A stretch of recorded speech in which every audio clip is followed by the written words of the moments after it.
Hello, my name is Mathias and welcome to the FPL Scope and my team selection video for Game Week 8. Game Week 8 is looking like a pretty interesting game week where I might use the wildcard as many other managers have done, but I'm also considering just sticking with my plan of having 2 free transfers that I've already used and just see it out for this game week. But there are a lot of injury news, there are a lot of players that don't perform anymore that I kind of want to get rid of, so I'm a bit unsure if I'm going to wildcard or not, so if you guys can watch this video and tell me in the comments what you think I should do, then that would be of great help. But let's talk about my Game Week 7 before I talk about my Game Week 8 plans. And Game Week 7 was, as you can see, not the best game week for me because I got 35 points, which is really, really bad. I only had 3 point returns, and that was an assist from Medicash, a goal from Bukayo Saka, and a free kick goal from Alvarez as well. But that was pretty much it. All across the board, otherwise, it was just blank after blank after blank. And Estupinian even getting a -2 as well for good measure. So that takes my rank down from around 150k to 855k, which is still a decent rank so far, but I'm pretty unhappy with my 2 last game weeks. I have 430 points overall, and I'm now 55 points behind the top 10k, which is always my goal, to be inside the top 10k. So yeah, I got a bit of ground to catch up with with my team. But yeah, let's just go through the Game Week 17 just quickly. In goal, I had Mark Flecken, who once again conceded because that's what Brentford do. They're not a good side at the moment. It looks like they will concede pretty much every game, even against a pretty weak offensive team like Nottingham Forest, where they had pretty much everything going their way. They had 11 against 10 men as well for parts of the game, but they still managed to concede a stupid goal. And Flecken, once again, have to put some question marks about his goalkeeping once again, and yeah, pretty tired of him. He's playing so bad that I think that maybe Brentford might swap to Strakosha, who's their backup goalkeeper. Strakosha was really good with Lazio as well, so if that happens, I'd have a really nice 3.9 backup goalkeeper to get on a wildcard or on with a free transfer. So hopefully that happens because Flecken has not been so good so far. Then we have Issa Kabore, who got 3 points on a double game week. Really disappointing from him, especially after he got 5 points in a single game week the week before, where I benched him, where I was supposed to play him. But now I played him, and I got 3 points back from it. So they conceded against Everton, and they conceded against Burnley. 2 really easy games. I was hoping Kabore would get some points, but in his magnum opus, his chance to shine, he really failed and got only 3 points. So yeah. Back to the bench you go, Kabore. I'll never really play you again, I think. Maybe Game Week 9, yes, Nottingham Forest, but yeah, we'll get to that eventually. My one transfer was Medicash in for Ben Chilwell, and that worked out really well because Botman was injured, so he had to be subbed off, and that meant that I got Medicash in as an automatic substitution. And that's partly why I did the transfer as well, because I knew there were some doubts in terms of my team, some players who were not 100% sure of starting this game week. So I did Chilwell to cash just to have someone as a backup just in case. I didn't really think Aston Villa would do much against Brighton, but I was very much mistaken because they beat Brighton 6-1, kind of destroyed them. Sadly, Cash didn't get his clean sheet because that would have been a much bigger haul for Cash, but once again, he proved his attacking threat. Offensively, Cash, and that's pretty much why I brought him in, especially for the next few fixtures that are really, really good for Aston Villa. Paris Estupinian, one of the biggest disappointments in my team. Not really. He's had a decent start to the season, but especially now the last few game weeks where people have lost faith in him and some have started to bench him. I was hoping to play him and get some points that a lot of people wouldn't get, but instead he had his worst half as a football player ever, I think. Got a -2. Played really poorly, had an own goal as well, and then he was subbed off at the half. I thought it was just because of the really poor half that he was subbed off, but it turns out it was an injury, and now he's out for a month plus, I think. So not the best first opinion, someone that I was hoping to keep while others were selling, but now it looks like I might have to sell him, or I might have to just stick him on the bench as well, but I already have Botman injured as well, so yeah, not the best situation there with my defenders. Mo Salah blanked for the first time this season, and that's basically down to the fault that we all saw, the goal that never was, the pass from Salah to Luis Diaz that was deemed as offside, and then VAR checked and deemed that it was onside, but they thought the onside call was the call that was on the pitch, so they stuck with the call that they had, and that was offside.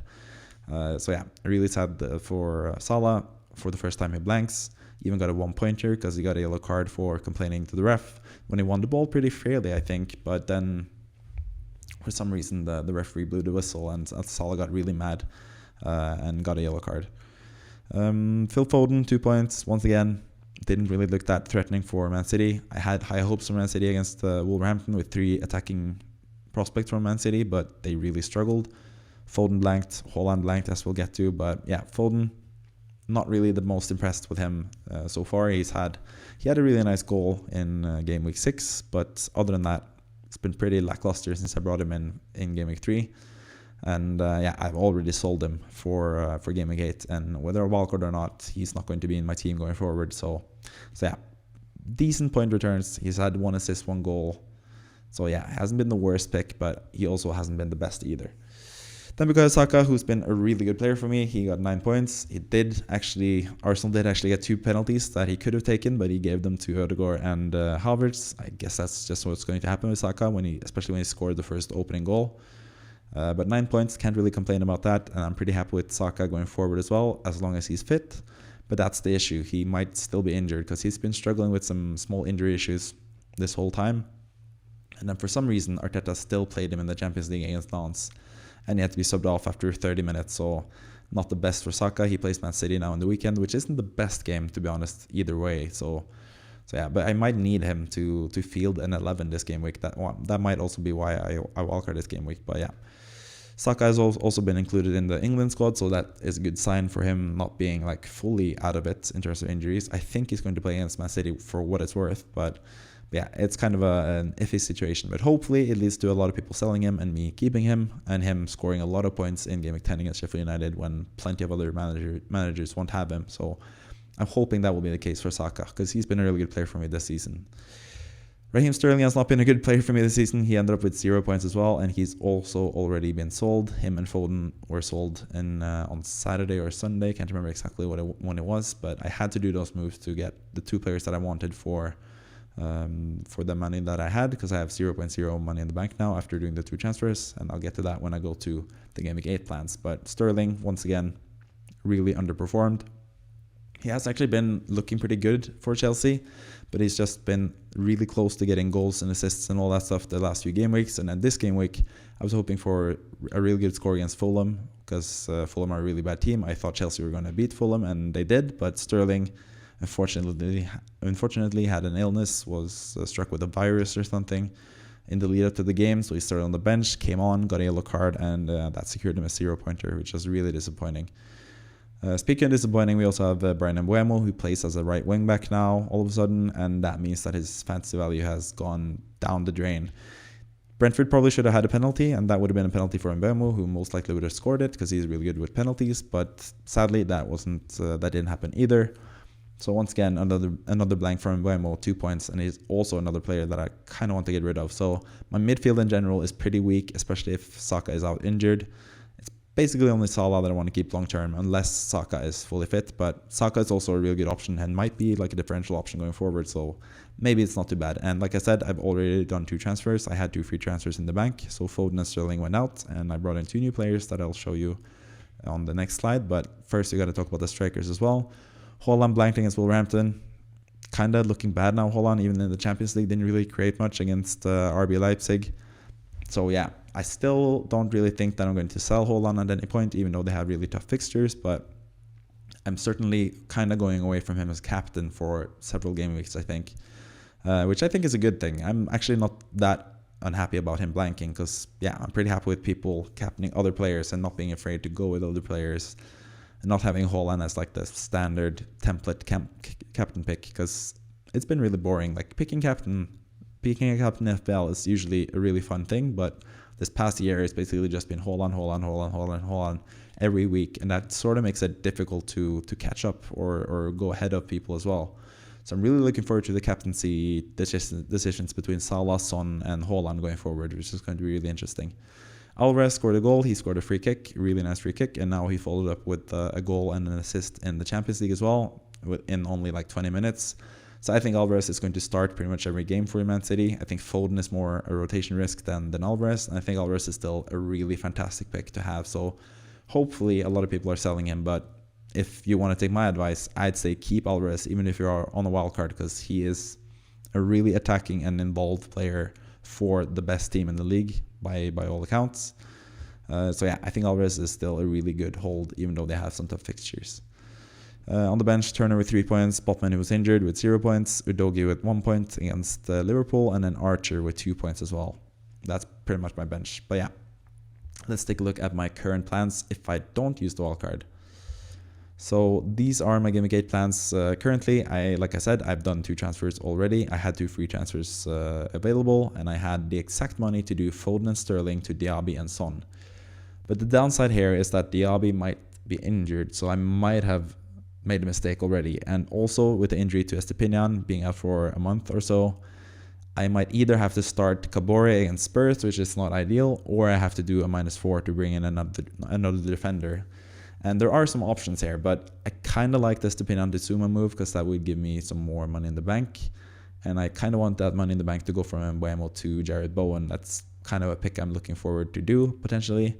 But I might also just keep Mbeumo until Game Week 10, where I can sell him straight up for Mitoma. And that would mean that I could sell Estepinian for a more high value player. Someone like Pedro Porro is someone that has caught my eye and someone that I kind of want to have in my team as well. So that might also be the move that I do, where I go with Porro and Mitoma rather than going with the West Ham double up of Zuma and Bowen. I am a West Ham fan, so I'm going to be biased towards that side. I especially don't want to have any West Ham players that are like really popular picks that I don't have because yeah, as a West Ham fan, that doesn't feel the best. But obviously, I always want West Ham players to score, even if it hurts me in FPL. But yeah, that's just one of the considerations. I really shouldn't play with my heart when it comes to FPL. But at the same time, FPL is also a game that's supposed to be fun, so I kind of want to back my own players as well. So that's kind of the thing I gotta decide on there. But also, I'm not really sure about Brighton as a team anymore. They looked so good at the start of the season, but now it looks like they are kind of crumbling a bit, kind of similarly to Brentford. So yeah, I'm a bit unsure about what to do there. But yeah, I've done the 2 transfers. The main reason that I did the transfers was to get Heung-min Son, who I'm looking to captain potentially, but I'm still a bit like maybe 60-40, 65-35 in favor of Son over Salah, but I could easily be swayed to pick Salah as well. They do play Brighton away, but it seems like Brighton now are not the best team, and especially with Estepinian being out as well, they are even more weakened as a side. And I think Liverpool can score several goals against Brighton, especially after seeing Aston Villa score a couple against them. And now I'm recording this during halftime of the Brighton-Marseille game, where they conceded 2 goals in the first half. Brighton did. So I do think Salah could get a pretty huge haul against Brighton, and especially if I was, we'll get to that on the wildcard, but I might have some more Liverpool players if I did wildcard as well. So I do have a bit of a captaincy conundrum between Salah and Son, but most likely it would be Son, because I think Luton are just a really poor team. They have had some decent expected goal conceded numbers at home, but they also that's also a really small sample size, so you can't really judge it by that either. But yeah, the captaincy decision is something that I gotta choose between. And if Saka and Diaby are both fit to play, I think Saka's going to be fit, and I'm kind of like 50-50 on Diaby whether he plays or not. But if both of those guys are fit to play, my decision will be to play either Archer or Mbeumo, basically, as my final attacker, I think. Mbeumo plays Man United away, which is not the worst fixture right now, but seeing as Mbeumo is playing most likely as a right wing back, I'm not really too interested in playing him. And Archer, he does play for a pretty poor team in Sheffield United, but they also face a pretty poor team in Fulham. So I think Archer could actually score some goals. So I'm actually potentially leaning towards starting Archer over Mbeumo as it stands right now. But it depends a little bit about Brentford's starting lineup and stuff. But yeah, those are the decisions I am between if I am sticking to this team and if I'm not doing the wildcard. I'm pretty happy with my team structure in general. I already have Salah. I have brought in Cash and Diaby now for the future, so I'm pretty happy with that as well. I think my team is looking pretty strong. There are some options that I want to change, especially if Diaby is injured. If Diaby is injured for several game weeks, and then I would most likely wildcard, especially seeing as I want to get rid of Mbeumo. I want to get rid of the goalkeepers, and Estepinian and Botman obviously are both injured, so I'd like to get rid of those guys as well. But currently, I'm leaning towards just doing the no wildcard route and basically doing a -4 to get a better defender than Kabore and have 4 playing defenders for the next few game weeks as well. But I do think Botman is going to be back pretty soon, hopefully back by Game Week 9, potentially back by Game Week 10. Estepinian is looking more like Game Week 11, Game Week 12 potentially, and that's why I'm kind of more inclined to selling Estepinian, especially as I would get some money back from that. It just depends if I would bring back Estepinian when he's back fit as well. But we'll see about that in the future. But yeah, my team's looking pretty solid. I think at least decent-ish, but there are some flaws in the team. I don't have like popular players like Trippier and Watkins, for example, but I'm not sure I would bring them in on a wildcard either, as we'll get to see pretty soon. So yeah, decently happy with the team, especially if Diaby is fully fit. If he plays with Wolverhampton, I think that's a really good fixture for him. Son against Luton should be good, and Salah should be really good as well against Brighton. And Saka, hopefully he could get some points against Man City if he's fit to play. But if Saka and Diaby are out, I most likely have to wildcard, because I would have to play. Yeah, I would basically not be able to field an 11 because I'd have 4 players out. I'd have Stepinian, Botman, Saka, and Diaby out. So I guess I could do the -4 and I would have 11 players exactly. But yeah, most likely I'm just it just really depends what happens with Saka and Diaby and the news that I get about their availability for this weekend. What I do in terms of not doing the wildcard or doing the wildcard. But if I go ahead with the wildcard, then this is the team that I would play. As you can see, this is my wildcard team. It is slightly different to the team that I have currently, but not enough potentially. But I have brought in players like Madison. I have brought in Bowen. I have brought in Darwin as well, who I think is a really good player for this game week. Like I said, I think Brighton could easily concede a couple goals, and I think Darwin is a really good one-week punt at least. Potentially even further if he scores and plays really well against Brighton. I think he's going to start going forward. And Liverpool have really good fixtures, so I pretty much want another attacking asset from Liverpool, because I think they can get a lot of points, especially Darwin. If he gets to play every game, we know his underlying stats are just incredibly good.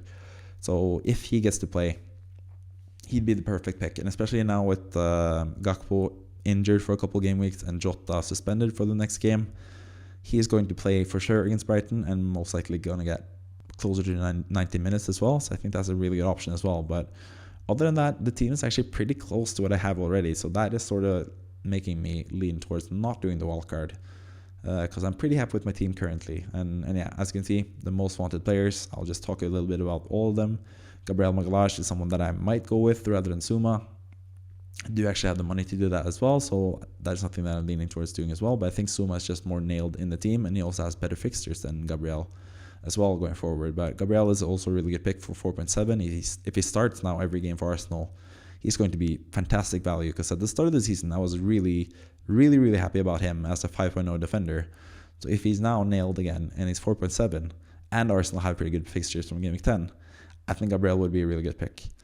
Then we have Kieran Trippier, who is obviously a really good FPL option, but it's the fact that he is so costly. He costs 6.5, which is just a bit too much for my taste, I think. I think like I could potentially have someone like Burn as well, Dan Burn in defense. He would be 2 million cheaper than Trippier. And yes, Trippier will get some assists. He'll get some more bonus points than Burn as well. But I think the difference between them is not enough for me to want to go with 2 million more, because I want to fit in Haaland, Salah, Son, and Darwin, to be honest, in this team as well. So that's why I'm leaning towards not having Trippier in the squad as well. Then Saka, obviously, he is the player that I want from game week 10 especially. It would be really hard to sell him, but I also have 1 million in the bank here, so that would mean that I could sell Madison in game week 10 after his 2 fixtures against Luton and Fulham. Sell Madison for Saka, and I'd have enough money to do that as well. So that would be pretty good for me in terms of getting Saka back for game week 10, which is where I really want him, because Arsenal are a really good attack so far this season. In terms of their underlying numbers, they are one of the best attacking teams, potentially the best attacking team in the league so far. And having Saka and potentially also Ødegaard as well, he's also another player that I would consider actually on the wildcard. Having those players when most people are selling Arsenal players or don't have any Arsenal players right now would be a really good benefit as well from game week 10 especially. So that is something that I would consider. Then Diaby, obviously, if Diaby was fully fit, he'd definitely be in my team, because I've wanted Diaby since game week 1. That has been my biggest mistake so far this season, that I didn't go with Diaby over Eze. It would have saved me so much money and time and points as well, because I had Eze from the start of the season. He blanked 3 game weeks in a row. I brought in Sterling after his big haul against Luton, and he has blanked ever since. If I had Diaby the whole time, I would have had so much more points, because I basically had just blank after blank after blank. Basically 7 game weeks of blanks. That's like 14 points. And I think Diaby has been getting closer to 35 or something points. So I would have saved so much more points there. I would have saved more money. The transfers made for Sterling, I actually took a hit to bring Sterling in. it would have been so much easier to have Diaby from the start. So I kind of wanted to rectify that mistake, but Diaby would have to be fit for me to go for him as well. Then in attack, I actually have some pretty interesting picks, and this is also kind of why I want to go with the wildcard, because I kind of want to change to a 3-4-3 formation, because I really like a lot of the striker options, because I think Darwin is a really good pick, like I said, especially this game week and potentially beyond as well. But we also have guys like Rasmus Højlund, who looked really, really good in the Champions League and has looked really good for Man United. He had a goal disallowed where he did really good stuff before he scored, but it was disallowed obviously, and then he scored 2 more goals on top of that as well. So I think Højlund is actually looking really good, and Man United have some really good fixtures. Højlund is a bit cheaper than Bruno Fernandes and Rashford, and I think he actually looks like the more lethal player out of the 3 as well. So I think Højlund would be a really fun differential pick going forward as well. So he's also definitely in consideration. And then finally, of course, Ollie Watkins off the back of 5-point returns from the game against Brighton, 3 goals and 2 assists for Watkins in that game. 23 points, a massive haul for him. And Aston Villa's fixtures are just so good that I would be really tempted to have Watkins. It's just the price that's putting me off him a little bit. He's a bit more expensive than Darwin as well, so that's why I do have the money in the bank, but I want that money saved for Saka just in case. So maybe I could find the money elsewhere to get that transfer done, but yeah, that's the considerations that I have. But actually looking at these teams and talking through it, I kind of feel like I'm just going to stick with the team and stick with the plan that I have of not doing a wildcard. Wildcard in Game Week 10 is an option, because Game Week 10 is where a lot of fixture swings happen, especially with Brighton and Arsenal, like I've said. But apart from that, I'm actually, like, my plan has always been to keep the wildcard for as long as possible, and potentially all the way to Game Week 19, where I could take advantage of City having a blank in Game Week 18 and most likely having a double in Game Week 20. So I know you could potentially get another City player or 2 for Game Week 20 if you don't wildcard. I don't think it's that difficult to do. So maybe that's why I'm sort of leaning towards not doing it, but also having those transfers available and being able to do the whole separate team as well on the wildcard in Game Week 19, not just the City players, would be a massive boost for me as well. Because most people, if they want to have triple City for that Game Week 20 double, then they would have to use their transfers on City players, and they won't be able to bring in other players that have impressed in Game Week 17, 18, and 19 for those upcoming game weeks. And with the wildcard, I'd be able to get both the City players without any hassle at all, potentially a Brentford player or 2 if they're looking good for the double in Game Week 20, and then have a pretty good team on top of that as well. So most ideally, I'd have my wildcard kept until Game Week 19, where I can do the wildcard and have the City assets and pretty much every player that I want at that point. And that will be much further onto the season as well, where we'll have more information, we'll have more players and more injuries and more information in general to select a better wildcard for the future. And it will also like make the distance between the first wildcard and the second wildcard shorter, which makes it easier to navigate as well. So seeing as my team is pretty good at the moment, that is what I'm currently leaning towards. Most likely going to do the -4, because I don't think Kabore is going to be that good for this game week and for the future. But I might also just brave it.